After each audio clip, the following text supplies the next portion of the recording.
Et si on prenait le temps de s'ouvrir à l'autre, venu d'ici ou d'ailleurs, se plonger dans son histoire, s'interroger sur l'actualité politique, sociale, artistique de son pays, c'est un peu ce que propose la 38e édition du Festival international du film d'Amiens. Et cette année, le jury des longs métrages est présidé par le réalisateur mexicain Emilio Maillet. Bonsoir. Bonsoir. Vous revenez tout juste de Mexico. Hier soir. Eh ben, ça tombe bien, le Mexique est à l'honneur cette année. Il fait la une de l'actualité également de ces derniers jours, à l'heure où Donald Trump se livre une bataille sans nom contre ce qu'on surnomme la caravane des migrants. Ça vous inspire quoi?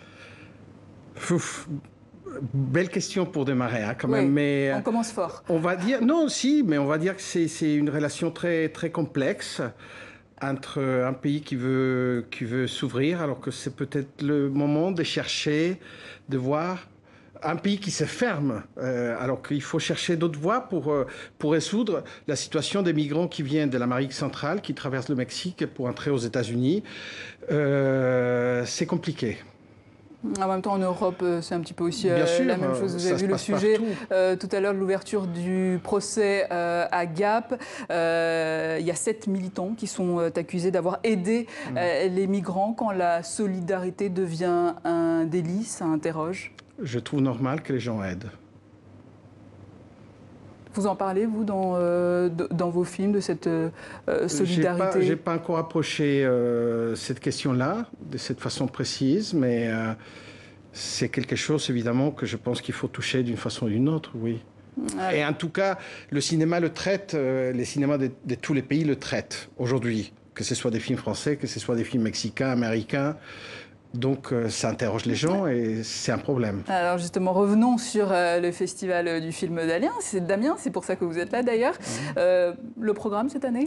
Le programme, je ne le connais pas. J'ai voulu... je sais qu'il y a 10 films qui sont en compétition. Et les thèmes?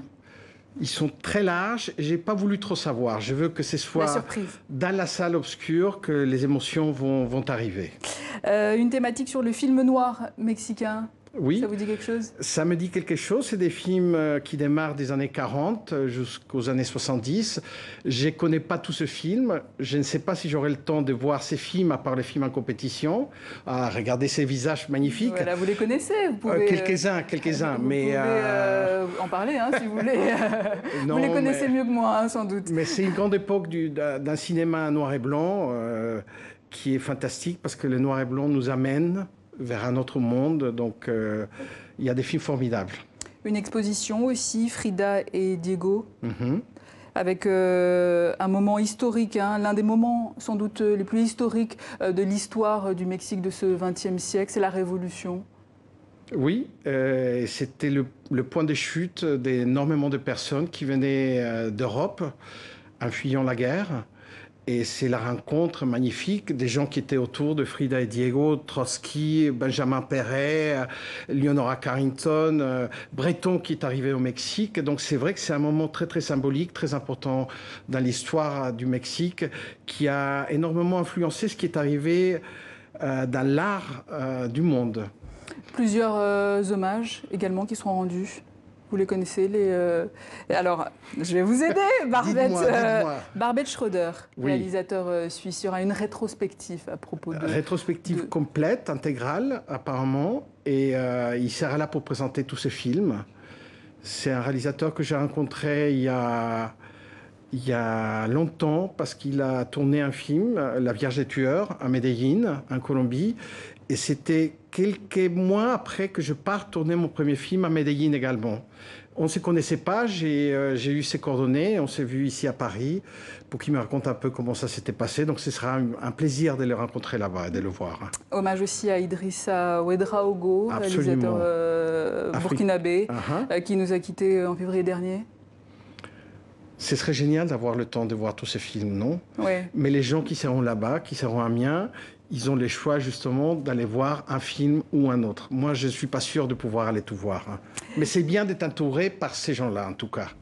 Célébration de la paix également, en ce centenaire de la Grande Guerre. C'est important de se rappeler pour ne pas oublier.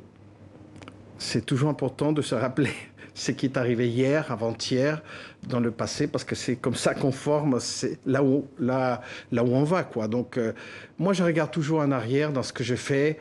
Je trouve que la mémoire, c'est une des choses les plus importantes, et c'est important que les traces restent. J'étais à l'exposition Miro ce matin, et c'est formidable de voir des archives de Miro qui parlent. Il faut toujours archiver la mémoire, il faut parler de ce qui est arrivé.